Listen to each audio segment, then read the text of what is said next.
Hello trader, வணக்கம். நான் வெங்கட். இன்றைக்கி மார்க்கெட்டு ஒரு கேப் அப்பில் ஓப்பன் ஆச்சு. பேங்க் நிஃப்டி பார்த்தீங்கன்னா 140 பாயிண்ட் பக்கம் ஓப்பன் ஆகிட்டு ஃபஸ்ட்டு கேண்டில் நல்லா இந்த பாடி இங்கே வச்சான் 51,143. இந்த பாடி நான் மார்க் பண்ணியிருக்கேன். இங்கேருந்து கீழே இந்த சப்போர்ட்டுக்கு வந்தான் 51,60. இந்த இடத்துல நான் கால் ஆப்ஷனை பை பண்ணியிருக்கணும். ஆனால் இந்த ட்ரேடு நாங்கள் மிஸ் பண்ணிட்டோம். சரி, வெயிட் பண்ணி பார்க்கலாம் ஒரு 2 நிமிஷம் அப்படின்ட்டு. ஏன்னா எங்கள் ஸ்ட்ராட்டஜி பிரகாரம் நாங்கள் 9:30க்கு ட்ரேட் எடுப்போம். இல்லைனா 9:25 இந்த மாதிரி 9:20க்கு ரிவர்சல் ஆகும். ஆனால் நாங்கள் இன்றைக்கி கொஞ்சம் சரி வெயிட் பண்ணி பார்த்து எடுக்கலாம் அப்படின்னுக்காக வெயிட் பண்ணோம். ஆனால் இந்த சப்போர்ட்டில் கால் போயிருக்கணும், ஆனால் எடுக்கலை. சரி, இது வரைக்கும் வரட்டும் அப்படின்னு பார்த்தோம். இதையும் தாண்டி மேலே போயிட்டான். அப்போ பார்த்தீங்கன்னா 9:30க்கு கரெக்டாக பாருங்கள், 9:30க்கு இந்த இடத்துல நம்ம ரெஸ்டண்ட் கீழே வச்சான். ஆனால் கேண்டில் என்ன சொல்கிறது, டோஜி மாதிரி ஒரு கேண்டில். அப்போ வெயிட் பண்ணி பார்க்கலான்னா மறுபடியும் இவன் அடுத்ததே மேலே போயிட்டான். ஓகே, இங்கேருந்து நம்ம காலை எடுத்திருந்தா கூட நம்ம இந்த ரெஸ்டண்ட் வரைக்கும் போயிருக்கலாம். ஆனால் பார்த்தீங்கன்னா டார்கெட்டுங்கிறது கம்மியாக இருந்திருக்கும். 94 பாயிண்டில் இண்டெக்ஸில் எடுத்து ஸ்ட்ரைக்குக்கு போக முடியாது. ஏன்னா நான் 1:3 வச்சு தான் ட்ரேட் பண்ணுறோம். அப்போ எங்களுக்கு இந்த சப்போர்ட்டில் எடுத்திருந்தோம் அப்படின்னா 161 பாயிண்ட் போயிருக்கலாம், 90 பாயிண்ட் கண்டிப்பாக கிடச்சிருக்கும். அதனால தான் சொல்கிறது, காலையில் 1 மினிட் டைம் ஃப்ரேமில் நீங்கள் சப்போர்ட் ரெசிஸ்டண்ட்டை மார்க் பண்ணிவிட்டு கண்டிப்பாக நீங்கள் 3 மினிட்ஸ்லேயும் போய் பார்க்கணும் என்ன நடக்குதுன்னு. இங்கே பார்த்தீங்கன்னா உங்களுக்கு தெரியும், வெள்ளிக்கிழமை இருந்த அந்த லோ இருந்து மார்க்கெட்டு கேப் அப்பில் ஓப்பன் ஆகிட்டு மறுபடியும் இந்த ரேஞ்சுக்கு போயிட்டு கீழே பாருங்கள், கரெக்டாக இந்த சப்போர்ட்டுக்கே வந்திருக்கான். பாருங்கள், இந்த சப்போர்ட்டில் எத்தனை வாட்டி இங்கே ரிஜெக்ட் ஆகி கீழே வந்திருக்கு. கரெக்டாக இங்கே மறுபடியும் இவன் மேலே போக ஆரம்பித்தவன் எங்கேயும் ஸ்டாப் பண்ணல. கண்டிப்பாக நம்ம ரெஸ்டண்ட்டுக்கே போயிருக்கான். 51,304 போயிட்டு ரிவர்சல் ஆகிட்டான். ஏன்னா நாங்கள் 10 மணிக்கு மேலே ட்ரேட் எடுக்க மாட்டோம். ஏன்னா அது எங்கள் செட்டப்புக்கு செட் ஆகாது. சில டைம் நல்லாயிருக்கும், சில டைமில் மார்க்கெட்டு கண்ணாபின்னான்னு மூவில் இருக்கும். எங்களுக்கு டார்கெட் போகாது. அதனால் என்றைக்குமே நாங்கள் 9:15 அதிகபட்சமாக 10 மணிக்குள்ளே ட்ரேடிங்கை முடிச்சுக்குவோம்.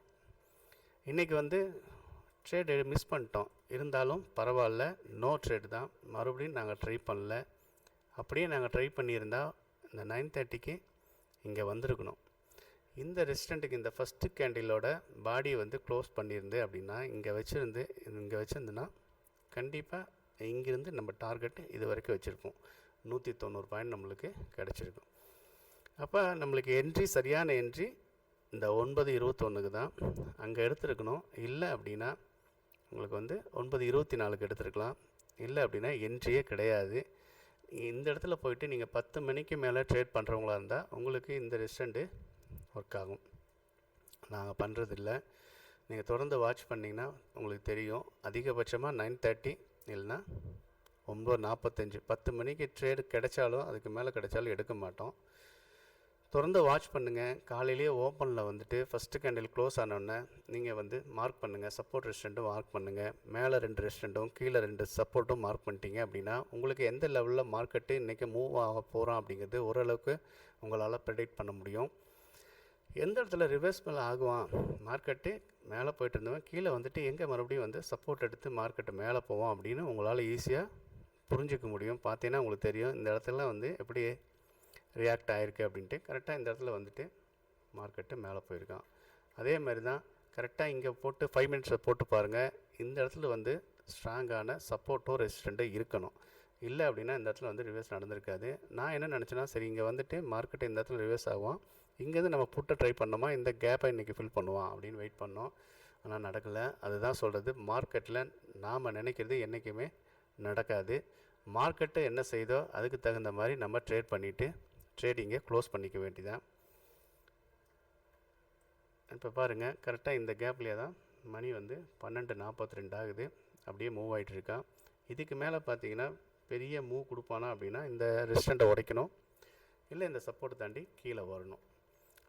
அப்போ அது வரைக்கும் வெயிட் பண்ணி தான் ஆகும். நீங்கள் இந்த இடையில நீங்கள் எங்கே ட்ரேட் பண்ணாலும் ஸ்கேல்பிங் மாதிரி தான் பண்ண முடியும். பெரிய பாயிண்ட்ஸை உங்களுக்கு எடுக்க முடியாது. அதனால தான் சொல்கிறது, மாதத்தில் 10 நாள் ட்ரேட் பண்ணாலும் 1:3 வச்சு நீங்கள் ட்ரேட் பண்ணிங்கன்னா உங்களால் சின்ன கேபிட்டலை வச்சு ஒரு ப்ராஃபிட்டபுளுக்கு வர முடியும். நீங்களும் ட்ரை பண்ணி பாருங்கள். இன்றைக்கி ட்ரேட் இல்லையா விட்டுறலாம். அதை நம்ம ட்ரேட் எடுத்தே ஆகணும் கட்டாயத்தில் இருந்து தான் நான் ஓவர் ட்ரேட் பண்ண ஆரம்பித்தேன். நிறையா லாஸ் பண்ணிக்கிட்டேன். இன்றைக்கி இந்த மாதிரிலாம் எதுவும் செய்யறதில்ல. நீங்களும் ட்ரை பண்ணுங்கள். காலைல ஓப்பன் ஆனோடனே சப்போர்ட் ரெசிஸ்டன்ட் வரைஞ்சி நீங்களும் கரெக்டாக மார்க் பண்ணி மார்க்கெட்டை வாட்ச் பண்ணி பாருங்கள். நீங்கள் போட்டு வச்சுருக்க ட்ரெண்ட் லைனுக்கு மார்க்கெட் ரியாக்ட் ஆகுதா, ஏன் அந்த இடத்துல கன்சால்டேட் ஆகுது, கரெக்டாக நம்ம போட்டு வச்சுருக்க சப்போர்ட்டுக்கு வந்ததா, அப்போ ஏன் நம்மளுக்கு ட்ரேட் எடுக்க பயமாக இருக்குது, இதெல்லாம் கொஞ்சம் கொஞ்சமாக தெரியும். ட்ரேட் முடித்த வெட்டி நீங்கள் இந்த இடத்துல ஏன் நான் இன்றைக்கி ட்ரேட் எடுக்கலை அப்படிங்கிறது, என்ன நடந்துச்சு, ஏன் நான் மிஸ் பண்ணேன் அப்படிங்கிறதும் நம்ம நோட் பண்ணிக்கிட்டோமா நாளைக்கு அது உதவியாக இருக்கும். தொடர்ந்து வாட்ச் பண்ணுங்கள், லைக் பண்ணுங்கள், சப்ஸ்கிரைப் பண்ணுங்கள். கீழே டெலகிராம் லிங்க் இருக்குது. காலையில் நான் சப்போர்ட் ரெசிஸ்டன்ட் மார்க் பண்ணி பேங்க் நிஃப்டியும் போட்டு வைக்கிறேன். ஃப்ரீ டெலகிராம் குரூப்பு தான், தேவையானவங்க யூஸ் பண்ணிக்கிங்க.